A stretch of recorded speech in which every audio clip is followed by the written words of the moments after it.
Injuries. They are going to play a huge factor Monday night, and we tell you what to watch for. That and more on today's episode of Locked On Bucs. Your daily Tampa Bay Buccaneers podcast, part of the Locked On Podcast Network, your team every day.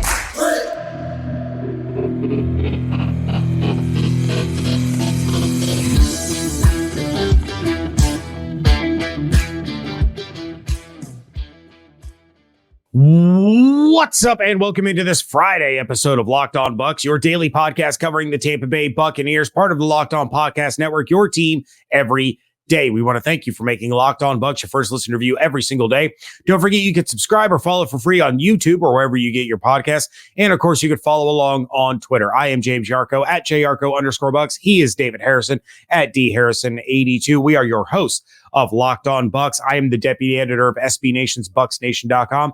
David is a staff writer over at BucsGameDay.com, Sports Illustrated's Fan Nation site, covering the Tampa Bay Buccaneers. And between the two of us, we are here with you 5 days a week, Monday through Friday. And as always, we want to share our appreciation for your continued support of the show.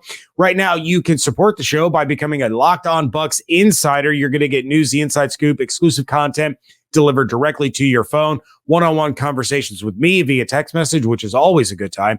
You can do so by going to joinsubtext.com/LockedOnBucs to sign up. This episode is brought to you by Game Time.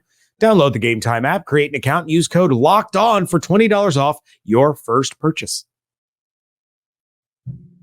On today's episode, the NFL playoffs are kicking off this weekend, and Himfield continues to be Himfield. More on that in just a little while. But first up, we got to keep talking about the biggest stories around the two teams that are playing this weekend that matter the most. That is the Tampa Bay Buccaneers and the Philadelphia Eagles, the team that has earned the right to lose to the Tampa Bay Buccaneers in the first round of the playoffs. Snap. But there are some injury concerns on both sides of the ball. For the Buccaneers, they're dealing with some injuries. None of them are a big surprise. While they only did a walkthrough on Thursday, Baker Mayfield with his ankle/ribs, that's terrible. Tristan Wirfs with an illness, because that's going around. KJ Britt with a calf injury, all did not participate in the walkthrough. Again, no huge surprises, but James, where is the concern on this list for you? The rib bone's connected to the ankle bone. Obviously it's Baker Mayfield, and I'm not concerned about the ribs. We talked about it on WTSP Wednesday with Evan Klosky. I think you and I have talked about it, or at least we've both mentioned it in some capacity. The ribs don't concern me, especially with the additional day of rest. There was no structural damage, so it's about pain management with those ribs. It's the ankle.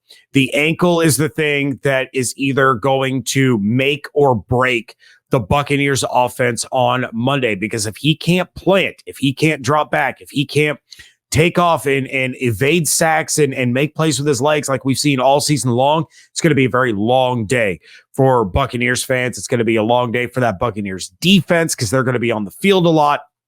It's certainly a problem. And again, this is something the Baker's dealt with since the first Saints game, when he got bent up like a pretzel by Cam Jordan and whoever the other Saints player was, and he got bent backwards. Then it gets aggravated against the Indianapolis Colts. It gets aggravated again against the New Orleans Saints again. It got aggravated against the Carolina Panthers after his ribs were already hurt by the New Orleans Saints, because Bounty Gate is still a thing. And so we know the good of Baker and the bad of Baker, right? We've seen basically the absolute top and bottom opposite ends of the spectrum this season.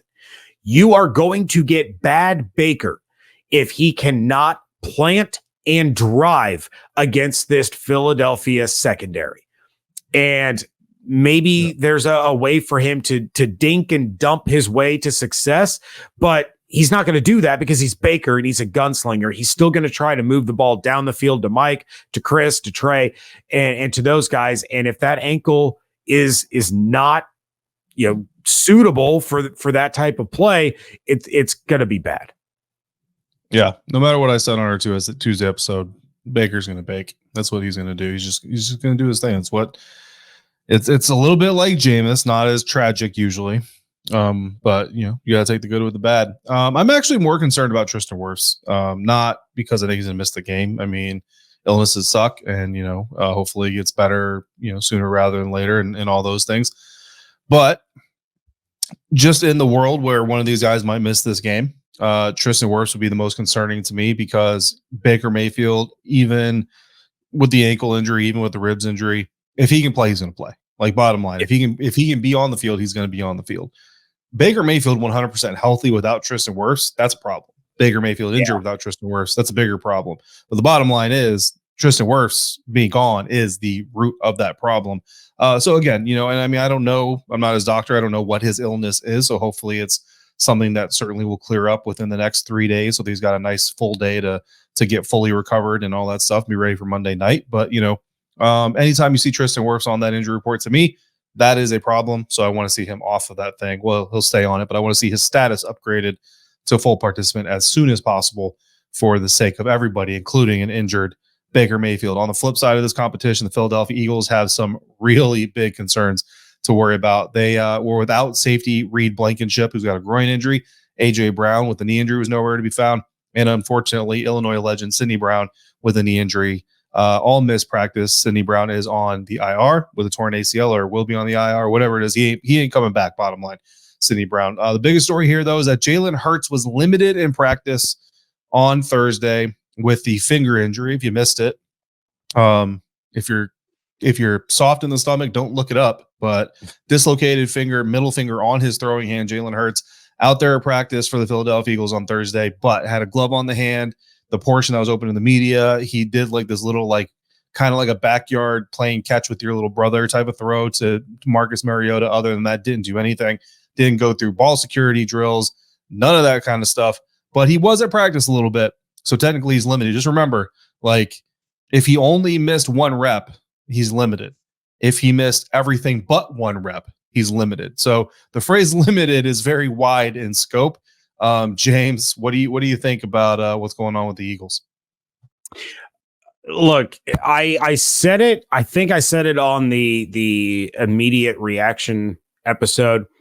It might be better for the Buccaneers that finger wasn't broken, because if the finger was broken and Hurts was ruled out, I think the full week of preparation with Marcus Mariota puts the Eagles in a better spot than what they are right now. And that's not me saying that Marcus Mariota is the better quarterback, because he's not. Like, Jalen Hurts is a much better quarterback, but Jalen Hurts with a busted up, crazy straw looking middle finger on his throwing hand, not being himself, is already beneficial to the Buccaneers. Then if he has to leave because he's not himself and they bring in Mariota cold, that's even better for the Buccaneers.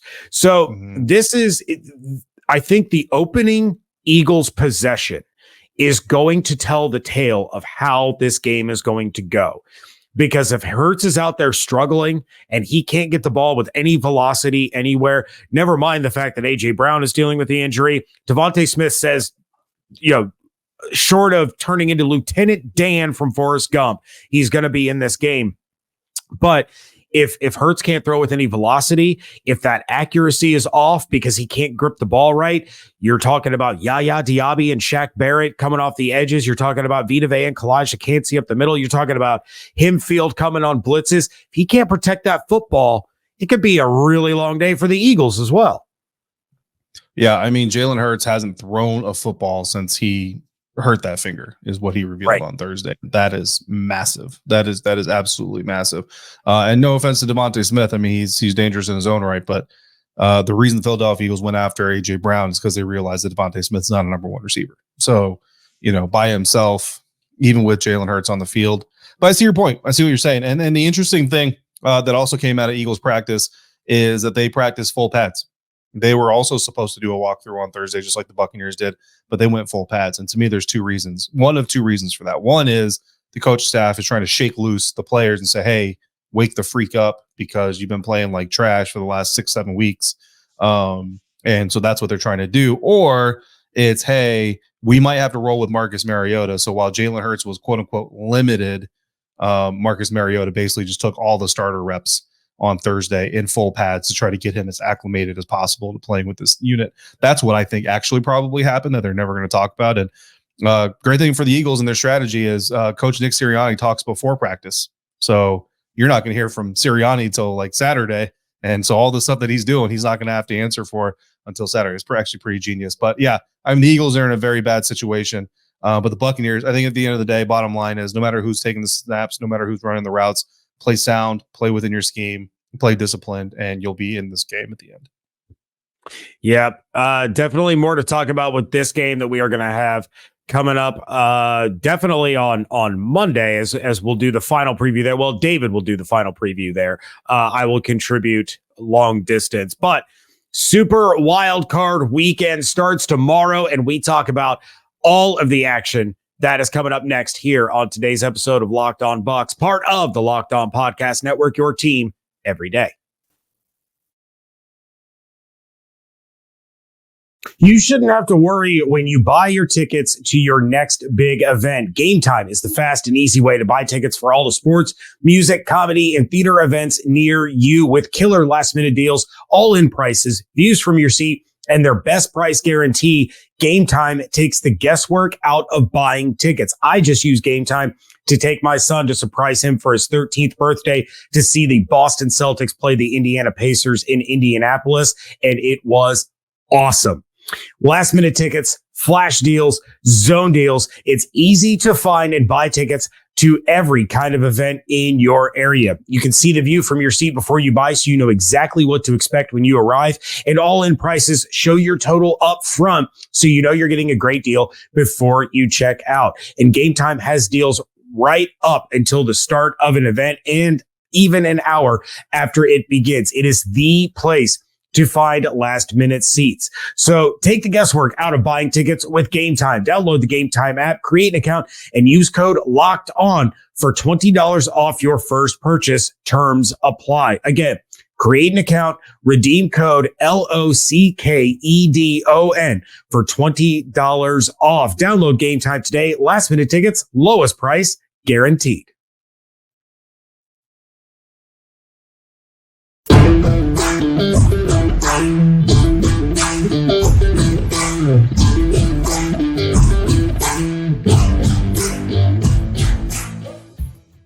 Thanks again for making Locked On Bucs first listener, first view today and every day, every dayers. Thank you as always for coming through and making this a part of your routine. Locked On has launched the first ever national sports 24/7 streaming channel on YouTube. Locked On Sports Today is here for you 24/7, covering the top sports stories of the day with the local experts of Locked On, plus our national shows covering every single league. Go to Locked On Sports Today on YouTube and subscribe to the first ever national sports 24/7 streaming channel. The Buccaneers face the Eagles on Monday night to wrap up Super Wildcard weekend, as the NFL likes to call it. And for everybody else that's got a team potentially playing on Monday, or if you're playing on Monday, it's called the Super Unfair to somebody who might have to play in the divisional round the next weekend of playoffs. Just saying, it's the playoffs, man. It's the playoffs. Teams that win the Monday night wild card game have yet to win in the divisional round. Yeah. I mean, and that's not the only reason, like, you know what I mean? But I mean, yeah. Look, anytime you have less time to prepare, like significantly less time to prepare, the only way they can make this worse is if you win the Monday night wild card and then you play the very first divisional game the next weekend. Right. Like, that's just the NFL telling you, like, we don't want you here. Like, we know you got an invitation, but it was by mistake. Anyway, there are teams playing, and a couple of them, their winners are going to have a little bit of an advantage potentially because they're playing on Saturday and they may not have to play till the next Sunday. So the teams are the Cleveland Browns, who travel to face the Houston Texans. That is a long trip, though. That is a tiring trip. 4:30 p.m. Eastern time. James, the Houston Texans are at home because they are the AFC South champions after being the number 2 overall team in the NFL draft, earning that number 2 overall pick just this last year. So quite the turnaround for DeMeco Ryans, CJ Stroud. I'm not going to say anything else. And Nico Collins, also not going to say anything else. Texans are +2, so that's 2-point underdogs at home. Who you got? Man, look, I've eaten my crow on CJ Stroud this year. He's been absolutely incredible, and not only that, but he's been fun to watch. In fact, that entire Houston team has been fun to watch. D'Amico Ryans has done a fantastic job, and they have a really high ceiling. The AFC South with Stroud and Anthony Richardson, if he can stay healthy, is going to be very entertaining for years to come. The Titans, you can just forget about them. You take the Texans, the Jags, and the Colts. That's going to be a blast to watch. But man, what a story Flacco is. Like, personally, I want to see a Browns Buccaneers Super Bowl because why not? But I think the Flacco magic runs out this week. I'm taking the Texans. You know what? I thought the Flacco, I'm going to adjust myself, sorry. I thought the Flacco magic was going to run out in week 17, which is why I did not start him in my NFL or my fantasy football league championship. Oops. Whatever. Derek Carr still got me like 2 more points, so it's fine. All right, fair enough. But Grandpa Joe, man, I mean, this dude's real. And what's really sad is that we call him Grandpa Joe, and he's like 4 years younger than me, so that sucks. For the Houston Texans, so last time these two teams faced, which is not that long ago, it's week 16. Joe Flacco threw for 368 yards and 3 touchdowns. He also threw 2 interceptions, but they obviously were not important because they still won the game. But the very first play of the game was a 53-yard pass from Joe Flacco to Amari Cooper. If I'm the Cleveland Browns, I'm dialing up that play. I don't even care. I'm dialing up that play just to tell the Texans, by the way, we haven't forgotten. I do think the Texans win this game. I am taking the Texans plus the 2, but if they don't learn from their mistakes and what happened against Cleveland the last time, they're going to get run out of their own stadium Saturday afternoon. So that's how we're going to open up things. It's going to be a very entertaining game.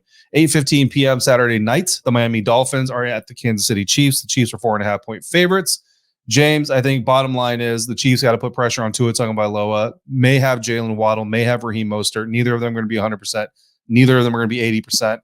Anytime you take Tua's weapons away, whether it's on accident or on purpose, he becomes very, very pedestrian. And I think the Kansas City Chiefs are going to be putting a lot of pressure on Tua to make him make quick decisions, which he does not like doing. Every ounce of conventional wisdom says you take the Chiefs. You have the Waddle injury, you have the Mostert injury. It's going to be like -30 with the wind chill. Like, it's going to be a nasty, nasty game. But the Chiefs suck. They suck. And there's no getting, like, that's the nicest way that I can say this. Mahomes has been terrible. Their wide receivers couldn't catch a cold. Travis Kelce has been non-existent this year, outside of like 2 weeks where Taylor Swift showed up. And they've just been so bad. So maybe it's smarter to say the Chiefs are going to win this game, but give me the Dolphins. Give me Tyreek going back to Kansas City. Give me Mike McDaniel. Give me all of it. Give me the Dolphins. Travis Kelce and the Chiefs making a swift exit from the playoffs. Sunday at 1 p.m. Eastern, Steelers at Bills. The NFL actually did us all a favor here. So if you need to sleep in, which 1 p.m. is quite the sleeping in, so congratulations on your Saturday night. Or if church runs late, which is the more morally ethical reason to not be able to watch this game, you're okay. Bills favored by 10. No TJ Watt. As long as the Buffalo Bills basically don't come out here and say they don't have TJ, we're going to walk away with this. The Bills are going to walk away with it. I would agree, but also Madden curse. Don't forget that. Ooh. Yeah. But I'll still take the Bills. Maybe not -10, but I'll still take the Bills. Yeah, I'm just going money line there. 4:30 p.m. Packers at Cowboys. Jordan Love, just the next apparently great Green Bay Packers quarterback in history, although it's not confirmed yet. Cowboys favored by 7. I think this is the Dak Prescott game. It's a Mike McCarthy, Dak Prescott game. Which one of you is going to mess it up first? And can both of you finally not mess up a playoff game for the Cowboys? The answer is no. The Packers upset the Cowboys. Very nice. 8:15 Sunday night, Rams at Lions. Matt Stafford, Jared Goff going against their old teams. Lions favored by 3. Detroit Lions, please, for the love of everything holy, Ben Johnson. Everybody wants you to be a head coach, but for some reason you can't stick with your hot running back. Just find the guy that runs the best against the Rams and ride that dude all the way to the divisional round. We got Lions fans trying to implement a Stafford jersey ban for this game. We have a local business owner in Detroit offering $1,000 fans who bring their Stafford jersey to his store to exchange for a brand new Lions jersey. Give me the Rams. Give you the Rams. I'm going to go Lions. You know what? We'll see if Ben Johnson is distracted by all of his virtual meetings that he's having for head coaching positions. Then, of course, Eagles, Buccaneers wrap it up Monday. We will make those picks, but not today. You'll have to come back on Monday, Sunday night to find out who we pick for this playoff game. But coming up, we are going to talk about Antoine Winfield because he is Winfield and he deserves himself a him segment. That's next on today's episode of Locked On Bucs, part of Locked On Podcast Network, your team every day. I know we come to sports to escape from some of the crazy realities of life, but can we just talk for a minute about preparing for real life? According to the FDA, pharmacies are running out of antibiotics like amoxicillin right in the middle of the worst flu season in over a decade. That's scary.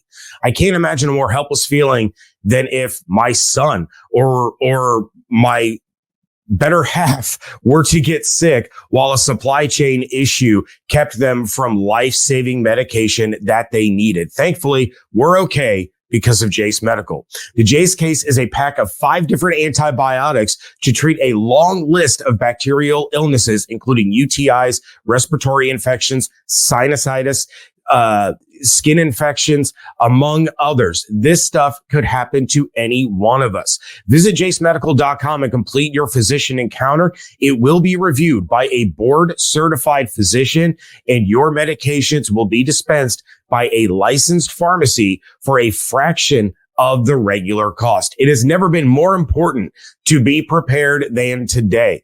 Go to jacemedical.com and use offer code Locked On to get $20 off your order.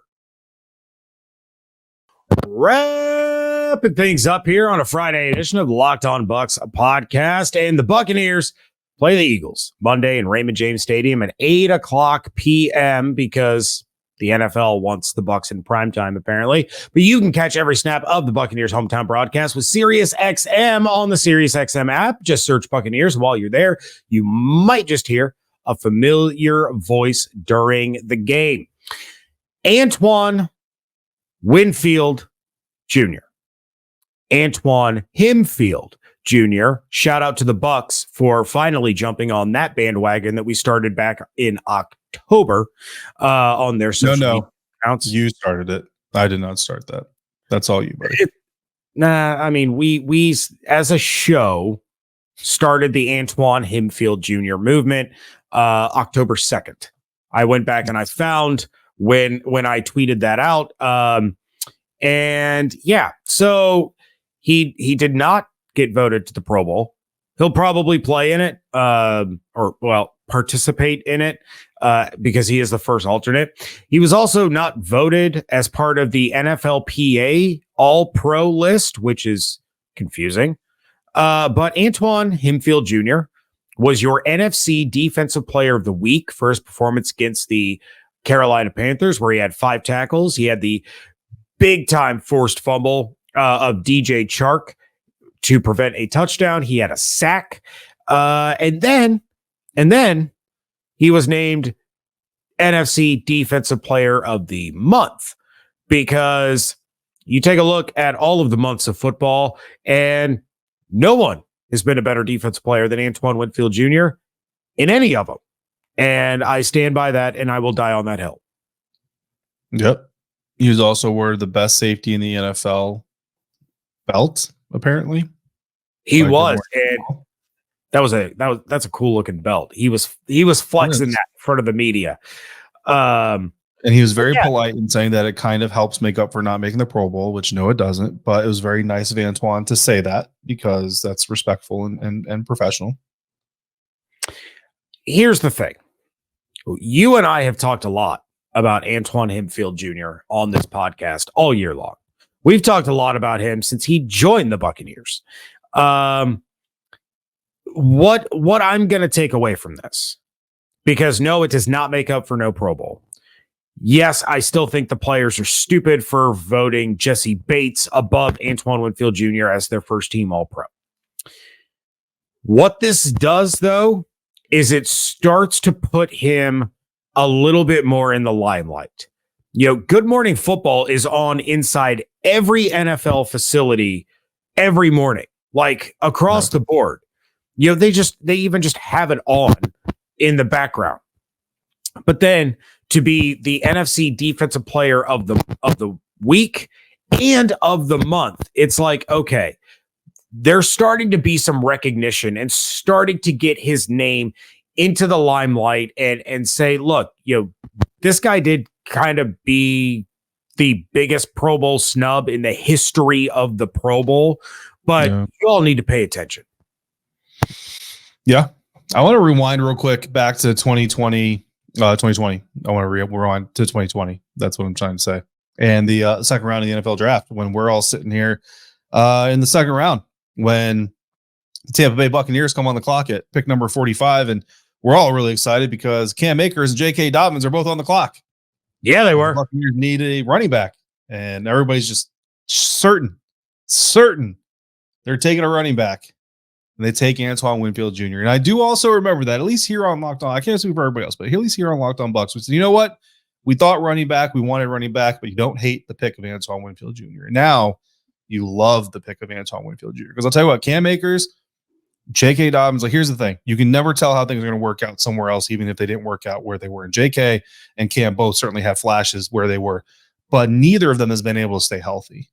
There is a reasonable expectation you can say that even if they come to Tampa, they're probably not staying healthy. Like, these aren't, you know what I mean? Like your body breaks down. If your body's not made for your profession, that's kind of just going to happen. But then you have a couple of other running backs come off the board who have had a little bit more success. A.J. Dillon, he's been banged up, obviously, but Antonio Gibson has had some moments. And then the Bucs take Keyshawn Vaughn, and we know how that's working out. Not sure where he's working out, but that's how that worked out. But I also remember the guy who went 86th overall, Zach Moss, and our guy Bailey Adams. When the Bucs came back on the clock in third round, he was pounding the table for Zach Moss. And Zach, he's been to a couple places now, and he's not exactly stuck where he got drafted, but he's definitely shown his value more than Keyshawn Vaughn has. And if you get Zach Moss, anyway, just nice to reminisce. But even if you were even if you were angry at the Antoine Winfield Jr. pick back then, it's okay to appreciate it now and love it now, because he has certainly turned into arguably the best safety in the National Football League. And we'll see. We'll see if the actual All-Pro list does him justice. Still has some hope, but we'll have to see what happens. Yeah, my son and I, on the way home from hockey practice tonight, we were talking about Antoine. I actually played for him the clip, and for those that haven't heard it or haven't seen it, Trevor Sikkema of PFF, formerly of Pewter Report, he got on his soapbox. It's not quite as fun of a soapbox as the James Yarcho soapbox, but he got on his talking about how Antoine Winfield Jr. should be the Defensive Player of the Year. And so my son and I are talking, and Beckett says to me, he goes, if they redid that draft, Antoine's a top 10 pick. Oh, yeah. And I'm like, I don't know if he's top 10. He's definitely first round, but I don't know if he's top 10. So let's go through this real fast because we have the time. I'm going to list for you the top 10 players drafted in 2020. Mind you, Tristan Wirfs was not a top 10 pick. And I'm going to tell you, if I would have taken Antoine Winfield Jr. over this guy, let's go. This is going to be fun. I already know where I'm taking Antoine. You ready for this? I know exactly where you're going to take Antoine. Cincinnati Bengals, Joe Burrow. You take Joe Burrow. Washington Commanders. That's not how they're listed on this list. But Washington Commanders, Jayce Young. Taking Antoine Winfield Jr. Taking Antoine. Number 2, baby. Number 2 overall. Detroit Lions, Jeff will take Antoine Winfield Jr. New York Giants, Andrew Todd, take Antoine Winfield Jr. Miami Dolphins, Tua Tagovailoa. Let me tell you something. Unless you're getting Mike McDaniel with them, take Antoine Winfield Jr. Chargers, okay. Justin Herbert, quarterback. Derek Brown, Carolina Panthers, taking Antoine. Isaiah Simmons, Arizona, taking Antoine. CJ Henderson, Jacksonville, taking Antoine. Jedrick Wills Jr., Cleveland, taking Antoine. Literally 2 picks in the top 10 that you would not trade for Antoine Winfield Jr. if you could do it again. I don't know if I take Antoine over Derek Brown. Yeah, you do. Yeah, absolutely. He's had a major impact for the Carolina Panthers. I think that's an interesting conversation. Not one that we're going to get into. Yeah, this year, but he's he's kind of a building block for that franchise. Here's my question before we get out of here. You are the GM of the Washington Football Team Commanders at pick number 2. Yeah. Knowing what you know now, are you taking Antoine Winfield Jr. or are you taking Tristan Wirfs at number 2? Oh, knowing what I know now, Tristan Wirfs, because Yes. your right tackle or left tackle is always gonna be more important than your safety. I'm sorry, like that's just what it is. But I mean, I thought you were gonna say like going back, but like I mean, you remember this. Like I was telling you in 2020 that Chase Young was not a number 2 overall pick. Chase Young wasn't a top 10 pick, and that the Washington football team at the time, I think, right, should have taken. I said Justin Herbert, but I have a thing against short quarterbacks, so whatever. But and then again, doesn't mean Justin Herbert would be Justin Herbert that he is now with Washington. I'm not trying to pat myself on the back or nothing, but yeah, the Commanders absolutely should have gone after the quarterback. But you know what? The person to blame for that is not in the NFL anymore, and it's not because he just got fired as a head coach. It's because he had to sell his stinking team. So that's who you have to blame for that. And real quick, just your friendly reminder, Justin Jefferson was the 4th wide receiver taken in this draft. He went after Henry Ruggs, or I'm sorry, he was the 5th. He went after Henry Ruggs, Jerry Jeudy, CeeDee Lamb, and Jalen Reagor. The Philadelphia Eagles that the Bucs play this weekend could have Justin Jefferson if they hadn't screwed it up. That's wild. Yeah. Wild to think about. All right. Justin Jefferson. Imagine having Justin Jefferson and Devontae Adams, because Devontae was going to force himself to the Raiders either way. So you could have literally had Justin Jefferson and Devontae Adams if you're the Raiders. Yeah, but they were always going to Raiders that pick. Oh, yeah. They were always going to go speed over logic. And I mean, in all fairness, Henry Ruggs III was a very good football player. He's just a very stupid human. Also accurate. With that, we are going to bid you all a fair adieu. We will be back on Monday. Well, again, David will be back. He will be speaking on my behalf on Monday for the final preview of the Bucs and Eagles wild card, super wild card weekend, Monday Night Football matchup. In the meantime, of course, check out everything that David's doing over at BucsGameDay.com. He's got a fun little tidbit on Bucs Game Day about Cam Jordan's response to his own words. I know we had some Locked On Bucs insiders asking about that. Ross came through for you and got those answers. Check that out over at BucsGameDay.com. You can check out my work over at BucsNation.com, and you can become an insider by hitting up join Subtext.com/LockedOnBucs. Hope you all have an absolutely outstanding weekend. Stay safe, stay healthy, fire the cannons. Thank you so much for joining us right here on Locked On Bucs, part of the Locked On Podcast Network, your team every day.